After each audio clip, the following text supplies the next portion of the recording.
What's going on, everybody? This is David Drogemeyer of the Locked On Chargers podcast, and it is crossover Thursday, so that means I am joined by Coty Davis of Locked On Texans.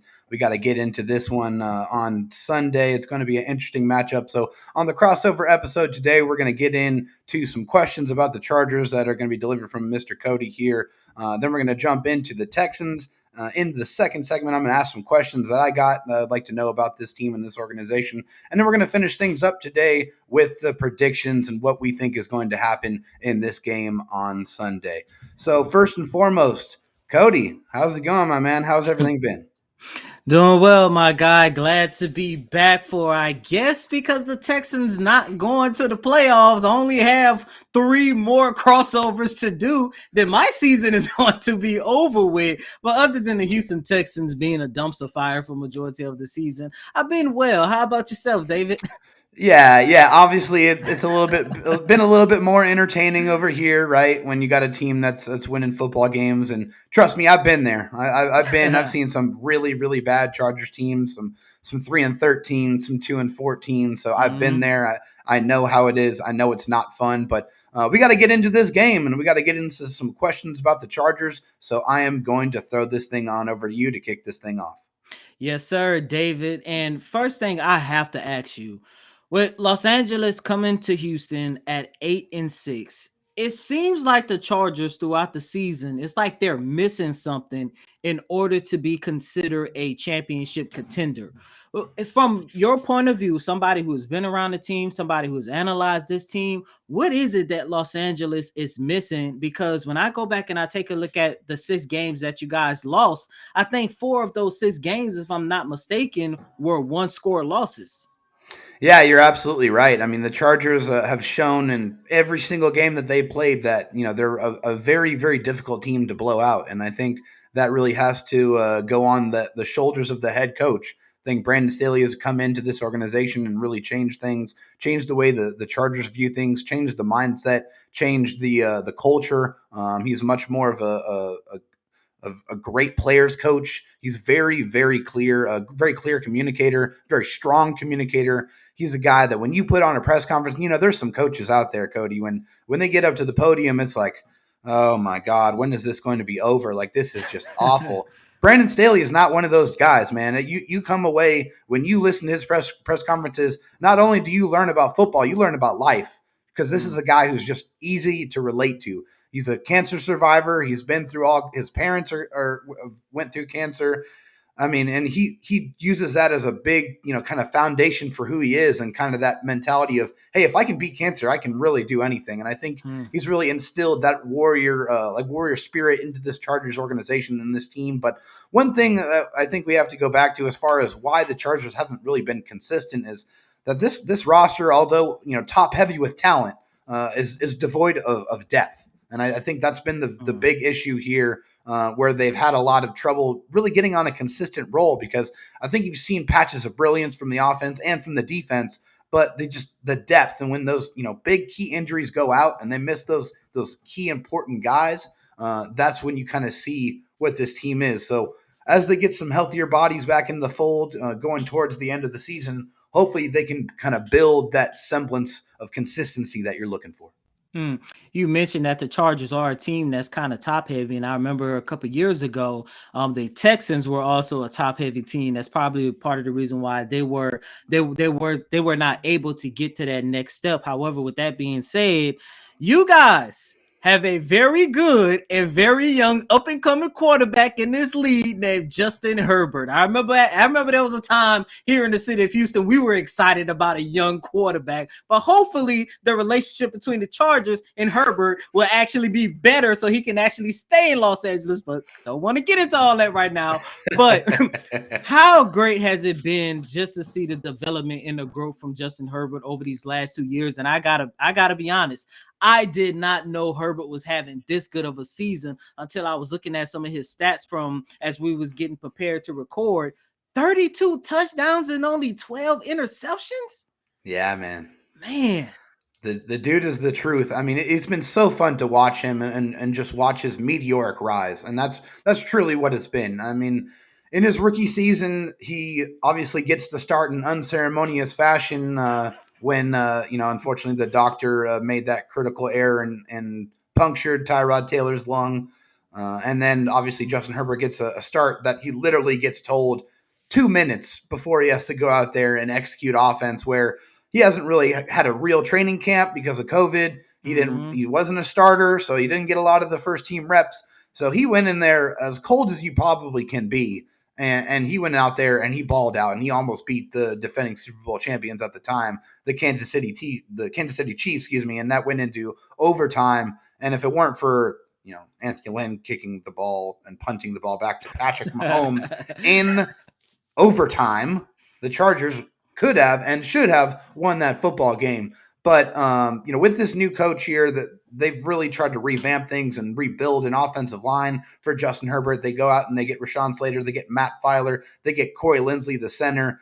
So they really, for the first time in probably a decade, spent some considerable resources on reinforcing the offensive line, and that has really paid dividends for Justin Herbert because he's been able to sit back there in the pocket and make some absolutely laser, just crazy throws. Across his body, throwing missiles 65 yards down the field, and really just being able to create, off schedule. And there's not much the dude can't do. He can run. He looks the part. He's also turning into more of a leader as he continues on in the league. So it's so much fun to watch this guy. And the Chargers are so lucky to have that kind of continuity at the quarterback position, because they go from a future Hall of Famer in Phillip Rivers to pretty much going straight to Justin Herbert, who is one of the great young quarterbacks in the league. And before moving on, I'm glad that you actually brought up Phillip Rivers, because I actually been dying to ask someone from the Chargers, who covered the Chargers, this question. In addition to how great has it been, but are you guys a little bit surprised that you will actually go from a Hall of Fame quarterback like Rivers all the way to a now Pro Bowl quarterback in Herbert so soon? Because normally, like here in the city of Houston, you have your franchise quarterback. When he's moving on, you have it's like every team go through this 3 to 5 year period where they're just they're just going through a carousel cycling of through quarterbacks, guys, yeah. And then they find their next franchise quarterback. But you guys, it took 2 games after Phillip Rivers left? Yeah, obviously we know that that's not the norm. We're very well aware of that. You only have to look no further than the Denver Broncos that's in your division, and you see them cycle through 15 different guys in the last 5 or 6 years. It seems like they have had a lot of different guys. Ever since Peyton Manning retired, they have just cycled through guys at the quarterback position, because that's the most important position on the field, as you know. If you don't have a guy who is at the head of it all, that is at the command station, that has all the controls there, that can go out there and execute the offense the way that you want it to, then you don't really have anything. That's the most important position in football. And the fact that and believe me, when the Chargers drafted Justin Herbert, I was like, I don't know about this guy. I really don't. He's got a big arm. He can make all the throws, but some people had some character concerns about him, like he wasn't a leader and he was too quiet. All of those have since been debunked, tenfold. Justin Herbert is not the rah-rah guy, but he lets his play do the talking, and obviously it's talking very, very loudly, and the Chargers are incredibly blessed to go from Phillip Rivers to Justin Herbert.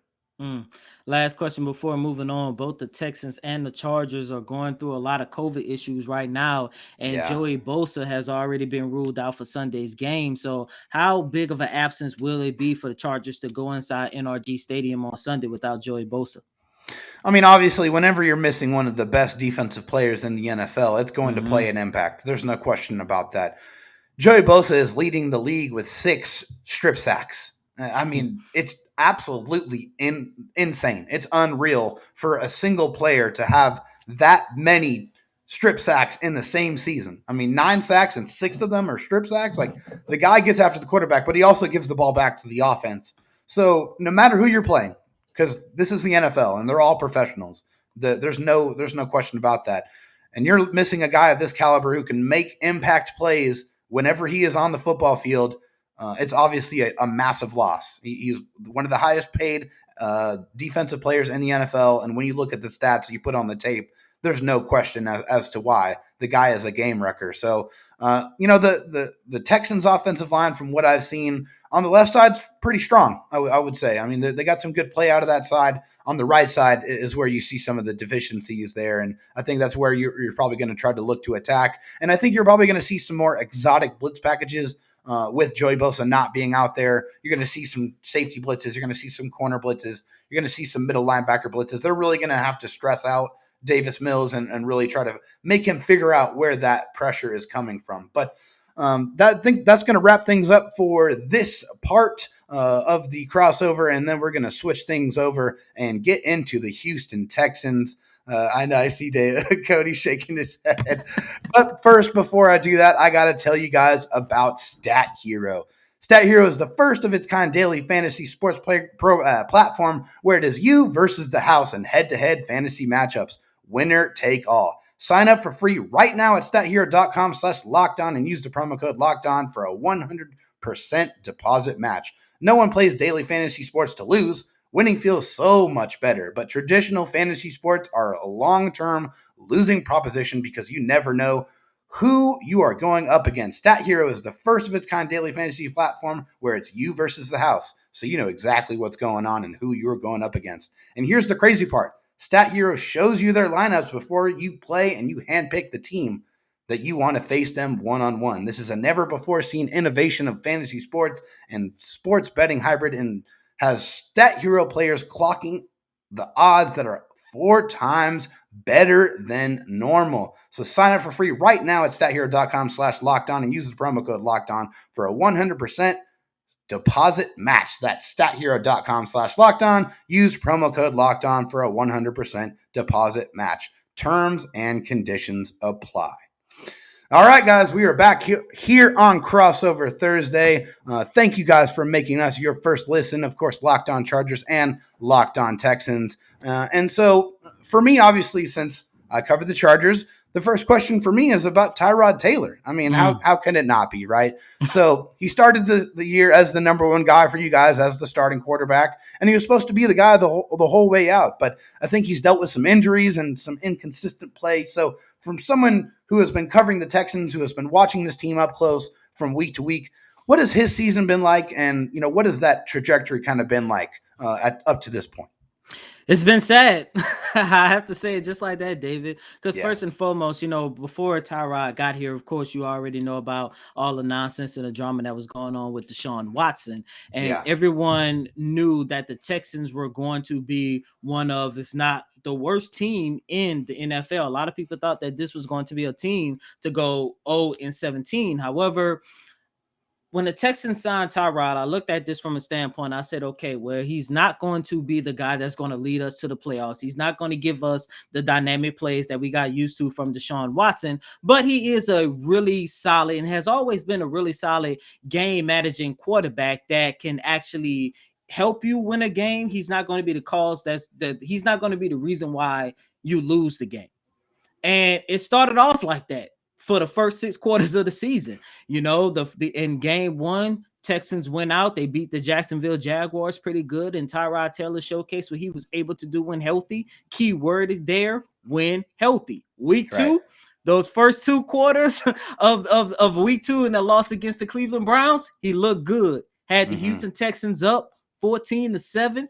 And at the very moment when he rushed for, I believe it was a 15-yard touchdown, he actually gave the city of Houston hope. Maybe we're not going to be so bad. Maybe we can squeeze out 5 to 7 wins. Then all of a sudden, the man pulled his hamstring and he was out for 6 consecutive games. They put in the rookie quarterback, Davis Mills, and it was an up and down roller coaster, to say the least, more down than up. Tyrod Taylor comes back a week before the bye week when they faced off against the Miami Dolphins, and he did not look good. After that, he did okay in the victory against the Tennessee Titans, but the nail in the coffin was his play against the New York Jets. He went out there and had arguably the worst performance of his career, and he was pulled, I believe, midway through the third, early in the fourth quarter. And the following week, David Culley, the head coach, came out and said that the Houston Texans will be moving on with Davis Mills as they starting quarterback. And It was an unfortunate situation because once again, you're looking at a situation where if Tyrod Taylor was able to stay healthy, maybe he would have been able to find a home. And to me, at least, it seemed like Houston was going to be his final chance because, unlike Los Angeles, unlike Cleveland, where they had really high profile rookie quarterbacks who it was only a matter of time before they came in and took over the starting job. Yeah. Davis Mills wasn't ready. We all thought that this was going to be a red shirt year and that this was going to be Tyrod Taylor's opportunity to go in and showcase what he can do. And if he can keep this team above, let's say, football hell, then maybe you bring him back for another year. Then you move on and see what you have in Davis Mills or whatever trade package that you get from Deshaun Watson. But the first 6 years of the season, I mean, the first 6 quarters of the season, he looked really good. But after he pulled that hamstring, he never looked the same. Yeah, speaking of Davis Mills, obviously the rookie third round pick he took over for Tyrod, and what have you seen out of the rookie so far? And do you think he has any potential of being that long term guy in Houston? That is a stretch saying long term. What I would say, he does have the potential, but it of course is going to have to be the continuous development that we are seeing. Of course, when he took over for Tyrod Taylor, those first, what was it, 3 games, he was awful. I mean, you could tell he was not ready, but it was expected because he was thrown Sure. in, the second half in the game against the Cleveland Browns. Then the Texans had a quick turnaround to prepare for that Thursday night game against the Panthers. And then they go up to Buffalo and get smacked 40-0 with the rain. And at the time, Buffalo looked like they was arguably the best team in Yeah, football at the world time. beaters, right? So Yeah. yeah, so those first 3 games for Davis Mills did not look great. However, starting week 5 against the New England Patriots, that's when we started to see Davis Mills start. The game was starting to slow down, and that's when we were starting to see better decision making from Mills. That's when we started to see Mills play like an actual NFL quarterback. And I said NFL quarterback because those first 3 games, he did not look like an NFL quarterback. But after that, Tyrod Taylor comes in, gains the starter. And like I just mentioned, Davis Mills replaced him as the starting quarterback. And over these last 2 games, Davis Mills has looked really good. In my opinion, he has been one of the best rookie quarterbacks of 2021, especially over these last 2 games when he has averaged 207 passing yards, 3 touchdowns, and only thrown 1 interception. And that 1 interception is very telling because prior to Tyrod Taylor coming back in those first 6 to 7 games that he played when Taylor was hurt, he was turning the ball over constantly, especially in those first 3 games that I keep referring to. Now, in terms of Davis Mills, in order for him to reach that next level, David Culley and Tim Kelly, they're going to have to open up the playbook because he has shown the ability that he can go out there, sustain drives, and actually help the Texans move the ball down the field. However, sometimes Tim Kelly, with his play calling, he get a little bit too conservative, and it forced the Texans points. But Davis Mills has looked really good over the last 2 games, and I'm not going to go as far as to say he's a franchise quarterback, but what I would say, depending on how 2022 plays out, he may have an opportunity to do so. Yeah, for sure. I mean, you got to give the kid a chance and see what he can do. Obviously, you're playing at the highest level, so it's going to take some time to get out there and really understand the game and know what you can do at this level. Considering how this season has gone for the Texans, it seems pretty clear that the organization is in a rebuild, right? So, what positions besides the quarterback do you think the Texans really need to start attacking? And also, when do you or how long do you think the timeline is before you expect the Texans to be competitive again? Can I say anything for 200, please? They need any and everything. This Gotcha. team is in shambles. I heard so many people compare this team. As a matter of fact, another guy who covered the Houston Texans here in the city of Houston, we call him Big Sarge, but his real name Brian Bearfield. He has the perfect example that this is actually the Houston Texans from 2002, the expansion team. And if I can pick a position off the top of my head, I guess I would have to go running back because for the second year in a row, their rushing attack has been god awful, especially when you consider that they traded DeAndre Hopkins that started this foolishness for Johnson, for David Johnson. And when I tell you the running attack has been so bad, and honestly, it was That bad last year, that but coach it's should be 10 in times prison. worse.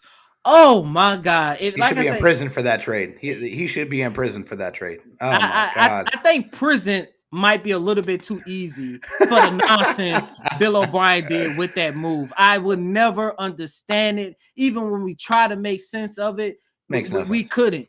And No. you know, going back to the backfield, like I mentioned, it has been god awful. To understand how bad the Russian attack has been for the Houston Texans, Mark Ingram is still leading this team for most rushing yards, and he has not played a game for the Houston Texans in almost 2 months. Oh my That's God. how bad it's been. So, off the top of my head, if I had to pick, like I say, it'll be upgrading the backfield as soon as possible. In terms of how long this rebuilding process will be, what I would say, Nick Caserio did a really good job in drafting the 5 players that he got from the 2021 draft class. Because Davis Mills has looked good, Brevin Jordan has looked good, Roy Lopez has looked good, Nico Collins has looked good. And by the way, I think Collins is going to be the best of the 5. And last week, due to COVID issues, we had an opportunity to see what the rookie Garrett Wallow has in store, and he has looked good. He is a linebacker that actually excel in pass coverage, and that's something the Texans were actually missing over the last couple of seasons. So they have a really good foundation pieces in place in order to say, okay, we can finally start to get the kick on this rebuild, that we can start trending in the right direction. However,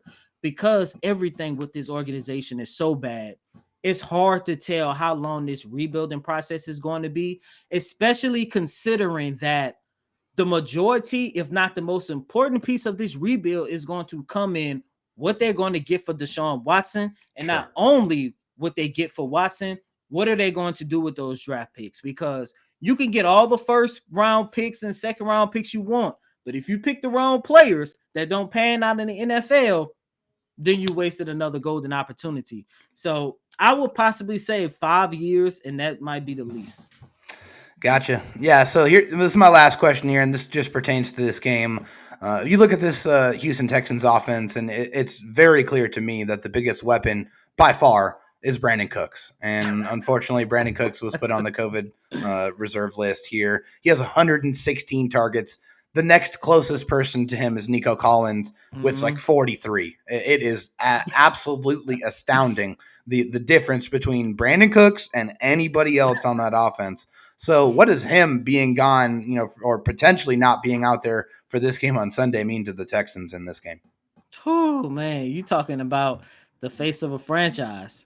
And to understand how important he is, as good of a season he has been having, they're still sitting at 3-11. Yeah. So, uh, what I would say is, one, not having Brandin Cooks there, of course, is going to weaken the offense. And Brandin Cooks, the reason why he has so many of those targets is because that's Davis Mills' favorite target. I mean, there's been times where he would literally force the ball to Brandin Cooks, and I'm looking in the press box like, Nico Collins was wide open.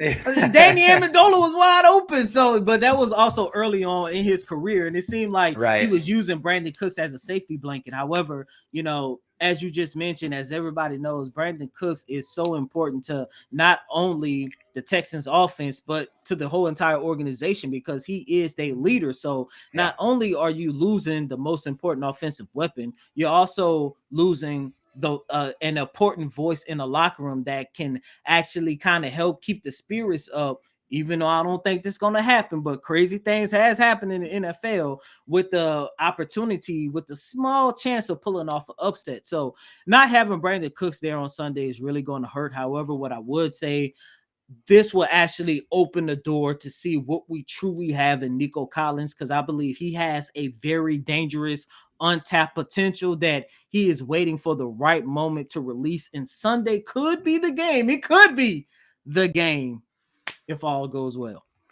Well, I guess we were going to have to find out if it is, in fact, the game that he shows up and balls out in. But we're going to wrap this thing up with some predictions and how we think this game is going to go on. And we're going to do that right after this. But first, I got to tell you guys that the Super Bowl is in LA this year, and the Chargers have put themselves in position to potentially make the playoffs if they take care of their business in these last three games. And as you know, Super Bowl 56 is about 100 days away, and On Location, the official hospitality partner of the NFL, is the only place to score a once-in-a-lifetime Super Bowl ticket and experience package. Select your exact seats and choose from elite experiences featuring an exclusive pregame celebration with NFL legends, five-star LA hotels, and food by the great Wolfgang Puck. Visit onlocationexp.com/SB56 for more information or search Super Bowl On Location. That's onlocationexp.com/SB56 or search Super Bowl On Location.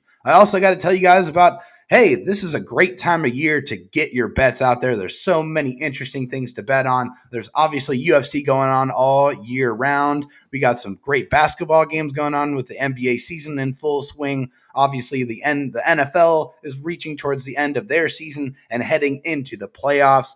And Bet Online has you guys covered this holiday season with more props, odds, and lines than ever before as football continues its march through the college bowls and season and pro football playoffs. Bet Online remains the number one spot for all the sports action this season. Head to the website or use your mobile device to sign up today and receive your 50% welcome bonus on your first deposit. Just use promo code LOCKEDON to receive your bonus. From basketball, football, NHL, boxing, and UFC, right to your favorite Vegas casino games. Don't wait to take advantage of all the amazing offers available for the 2021 season. BetOnline is the fastest and easiest way to bet all of your favorite sports, so don't wait to take advantage of all the new amazing offers available. BetOnline, where the game starts. All right, we are back here on Crossover Thursday, about to wrap this thing on up here, and we got to get into some predictions here. But before we get into that, Coty, I think from your perspective, for the Houston Texans to to go into this game at home on Sunday and pull off the upset, what do they have to do to be able to do that? That's a funny question. What do they have to do that? What I would say is, if they can call up Deshaun and just beg him, please just play for us one more time. We sorry for everything that we ever did to you. And I promise you, if you give us this farewell game, then we would definitely trade you to your preferred destination. We would take anything back. Just give us one more farewell game. Oh, man. That's the way the Houston Texans can win this game. But in all honesty, David, it's hard to answer that because all the angles that I can really look at. Yeah.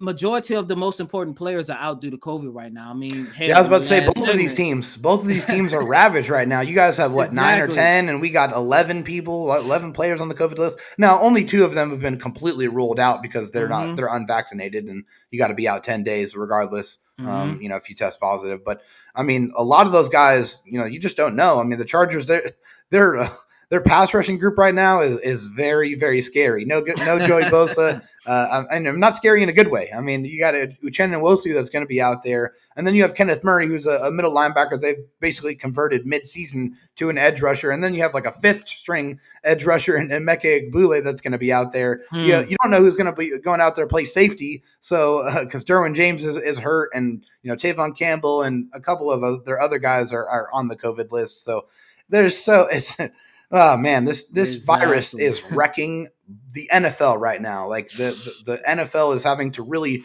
battle through this attrition, and I mean it's hitting both of these teams really hard right now. And the Houston Texans are in the same boat in terms of pass rushers, because John Grenard, who is possibly, arguably, if not the best player on the defensive side of the ball, and I believe he leads the team with like 8.5 sacks for the season. Yeah. He's out due to COVID. I think the 3rd leading guy on this team in sacks, Jacob Martin, he's out due to COVID. And of course, in the last segment, we just talked about the most important, not just offensive player, but the most important player to this team, and Brandin Cooks. He hasn't been ruled out yet, but he's out due to COVID.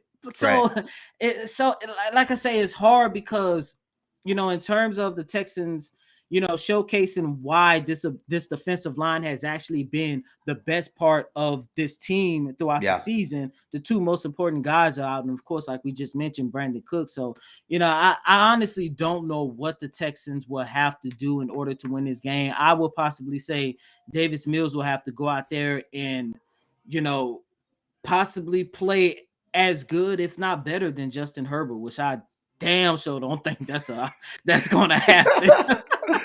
All right. Well, I think we've had a good time here talking about the Chargers and Texans, and really got a lot of good information from you. I really appreciate that. But it is time now to just go ahead and put your money where your mouth is and throw the prediction out there. So, Coty, what do you think the score is going to be of this one on Sunday?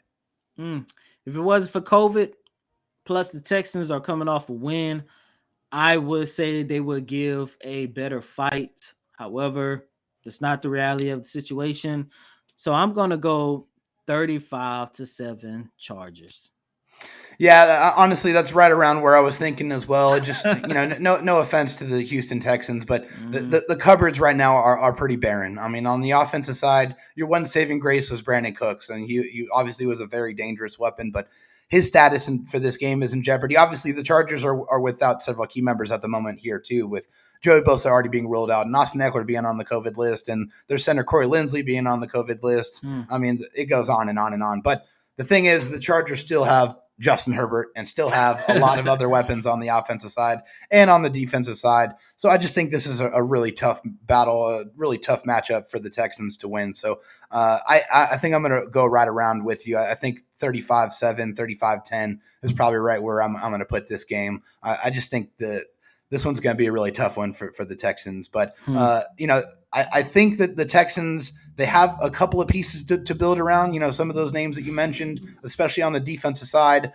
some of those young wide receivers. So it'll be interesting to see what those guys can do on this game. I am going to be at this game with my dad, field level, right behind the Chargers bench. So I'm super, super excited for that. I can't wait for that one. But Coty, thank you so much for jumping on with me to record this crossover. If you guys haven't already, please go follow my guy Coty Davis on Twitter at Coty Davis _24. He covers the Houston Texans and pretty much all Houston sports. Like, the guy is on top of it, man. Appreciate you, my guy. He is awesome with that. Of course, you can check us out here pretty much anywhere you can find your social media, and we're on all audio platforms: Spotify, Google Play, Apple Podcasts, TuneIn, whatever, wherever you can find the Locked On Chargers podcast and the Locked On Texans podcast there. We are also on YouTube as well, so please go hit that subscribe button. Would really appreciate that. But thank you guys, all of you guys, for checking out this crossover episode here on Crossover Thursday, and we will catch you next time.